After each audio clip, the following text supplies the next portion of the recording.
질문을 너무 많이 받습니다. 기자는 뭐든지 다 알고 있는 거예요. 특히 이 질문 요새 제가 너무 많이 받습니다. 총선 어떻게 될 것 같아? 누가 이기는 거야? 이 질문을 제가 너무 많이 받습니다. 그럼 제가 그 질문을 받으면 속으로 그래요. 아니, 제가 그거를 알면은 이 자리에 있겠습니까? 어디 나가서 돗자리 깔고 앉지? 질문을 하신 분의 공통점이 있습니다. 묻는 사람들의 대다수가요. 제가 이제 쫙 들어보면은 한마디로 모른다는 얘기 아니겠어요. 점쟁이도 아니고. 그러면 그러냐? 기자도 현재로서는 잘 모르겠구나. 이렇게 그만두는 분이 없단 얘기입니다.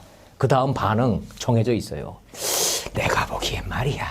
이분들의 질문은 이 말이 하고 싶으신 거더라고요. 내가 보기에는 민주당이 이겨. 왜 그런지 알아? 이유가 한 10개는 돼요.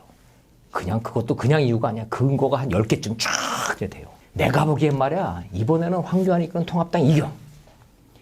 이유 10가지 되고 근거 10가지 나옵니다. 그 얘기는 뭐냐면 제가 가만히 보니까 이길 것 같다라고 하는 전망이나 분석이 아니고 그분들은 민주당이 이겨야 된다, 통합당이 이겨야 된다예요. 나는 여기가 이기고 싶다는 거예요. 그분들은 이미 지지하는 정당이 마음속에 있더라 이겁니다. 야권 지지층은 야권이 이기길 바라는 거고 여권 지지층은 여당이 이기기를 바라더라. 제가 이 경험적으로 요즘은 그래서 총선 어떻게 될 것 같아? 이렇게 딱 물으면 제가 이러고 쳐다보면서 이분 머릿속은 뭘까? 별로 그렇게 틀리질 않습니다. 그럼에도 불구하고 궁금하긴 하잖아요. 궁금하긴. 여러분 안 궁금합니까? 총선이 어떻게 될지? 저도 궁금하거든요. 그래서 나름대로 어떻게 대답을 할 거에 대해서 공부는 좀 해야죠. 공부는. 숨은 민심 5%로 이제 결정이 난다. 이제 이렇게 되는 건데 예를 들면 영남에서는 민주당이 어려워 이번엔. 호남에서는 민생당, 국민의당 고전할 거야. 서울 수도권 122석 이 박빙 승부가 관건이지. 하나만 한 소리. 몰라서 그거 모르는 사람이 어디 있어요. 이렇게 너무나 전망하기 쉬운 내용도 있는데 역대 여론조사를 보면요. 맞고 틀리고 제가 보기엔 반반입니다. 실제로 반반 그래요. 매번 맞추질 못해요, 여론조사가. 그러니까 여론조사라는 것도 이기고 있는 쪽은 이게 과학이라고 주장을 하고 지고 있는 쪽은 믿지 못하겠대요. 여론조사가 잘못됐다는 겁니다. 가장 정확한 거는 선거 당일의 출구조사인데 이게 핵심입니다. 비교적 정확한 출구조사를 제외하고 현재로서는 여론조사를 통해서 이 어디가 이긴다를 이거 얘기하는 거는 둘 중에 하나입니다.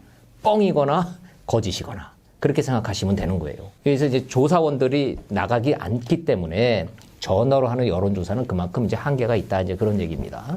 잘 아시다시피 여론조사도 요새는 진보 여론조사 매체가 있고 뭐 보수 여론조사 세상에 살다 저는 뭐 매체는 그럴 수 있어요. 언론은 뭐 들어볼 수는 있지만 여론조사가 보수 성향의 여론조사 기관이 있고 진보 성향의 여론조사 성향이 있다라는 거는 저는 처음입니다. 그런 편차가 있는 여론조사를 그래도 합쳐가지고 이렇게 보면은 종합적인 숫자가 나오니까 대충 분위기는 나오지 않겠습니까? 그 분위기만 전체적으로만 놓고 보면 민주당이 우세하다라고 하는 민주당의 주장에 대해서 통합당도 크게 반박하지는 못하고 있는 것 같아요. 왜냐하면 너무나 많은 여론조사 결과가 그렇게 나오니까. 이게 처음에는 코로나 사태가 터졌을 때는 방역이 뚫렸다, 마스크 대처를 못해서 대란이 벌어졌다 해서 이 야당에서는 문재인 정권의 심판을 코로나가 한다. 이렇게 지금 막 주장을 했었어요. 처음에는. 그런데 시간이 흐르면서 미국, 이탈리아, 유럽 터지는 걸 딱 보더니 우리가 상대적으로 잘하네? 이렇게 되면서 경제 실정이니 부동산 정책이니 뭐 이런 큰 논란. 문재인 대통령 국정 지지율이 이제 회복이 되면서 민주당과 통합당의 지지율 격차가 다시 벌어지기 시작한 상황으로 총선이 차각차각 다가오고 있습니다. 제가 관훈 토론에서 이낙연, 황교안 두 후보의 토론을 이제 사회를 둘 다 봤는데 이낙연 위원장이 상대적으로 여유가 좀 있었고 그 후에도 왜 어떻게 이렇게 여유가 있습니까? 물어보면 결국은 여론조사를 토대로 해서 여유를 부리는 거예요. 여론조사가 그렇게 나오니까. 황교안 대표는 우리가 이긴다고는 그러면서도 하는 얘기가 보면 여론조사는 못 믿는다는 거예요. 이런 상황으로 선거가 진행되고 있다라는 거는 이거는 팩트니까 그냥 그대로 그냥 분위기를 말씀드려도 될 것 같습니다. 1,000만 원에 최소 1,000만 원에서 수천만 원이 들어가는 이 여론조사를 수십 번쯤 돌린데 그게 종합적으로 이렇게 나온다? 이러면은 이거는 편차가 좀 줄어든다고 좀 봐야 되겠죠. 물론 민심은 계속 변합니다. 이번 총선 누가 이기는 건데 1. 모른다. 이거 안다고 그러면은 뻥이거나 거짓이거나 둘 중에 하나인 거예요. 두 번째, 내가 지지하는 정당이 이겨야 된다는 진영이 결정이 됐어요. 그게 결집이 되고 있습니다. 3. 인물론, 정책론, 이슈 다 묻혀버렸어요. 코로나 때문에. 이 코로나 사태로 이번 총선은 이제 간다고 좀 가는 겁니다. 그러니까 이것도 묻히고 저것도 묻히고 다 묻힌 상태에서 정당들의 지지율 싸움만 되는 겁니다. 그 얘기는 뭐냐 하면 여러분들이 지금 유권자들 입장에서 봤을 때 어느 지역에 어느 후보가 나와서 싸웠다는 건 어떤 특정 지역을 제외하고는 누군지 몰라. 연동형 비례대표제 엄청 복잡하게 만들어놨는데 비례대표 순번 보셔서 그거 한번 1번이 누구고 10번이 누군지 기억나시는 사람 있습니까? 없으실걸요. 제가 지금 보고 다시 이렇게 고개 들어서 외우라 해서 처음 듣는 이름들이 많은데 유권자들이 그걸 기억할 리가 없습니다. 그럼 뭔 얘기냐? 인물 보고 뽑는다? 이번엔 아닌 것 같아요. 아닐 것 같아요. 정책 보고 뽑는다? 이번엔 아닐 것 같아요. 어디 보고 뽑는다?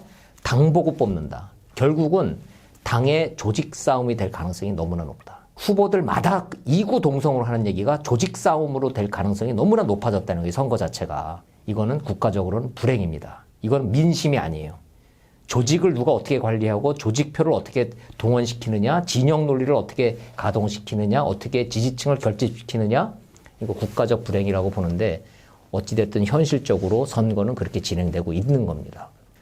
결론은 투표율이 굉장히 중요해졌다는 거죠. 코로나 여파 때문에 이 역시도 떨어질 거라는 전망이 지금 우세하죠.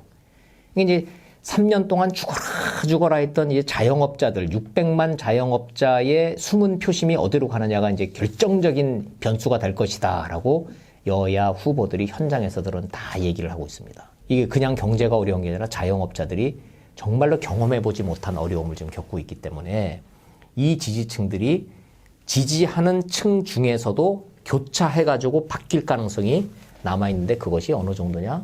한 5%에서 10%에 달하는 숨은 표심. 이거는 여론조사에서 잡히지 않는다는 거예요. 왜? 여론조사 전화 오면은 끊어버리니까.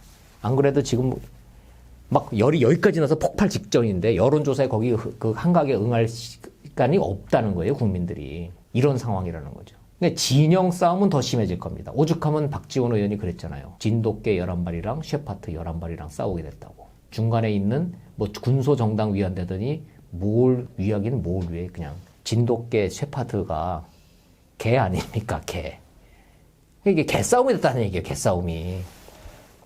이게 제 표현이 아니라 정치권에서 이런 얘기가 나올 정도로 중도층이 투표장에 가지 않으면 이 양 진영의 진돗개 셰퍼드 싸움 속에서 나라의 운명이 결정된다는 사실. 자, 명심하셔야 됩니다. 마음에 드는 정당이 없으세요? 그럼 지금부터 찾으십시오. 제발.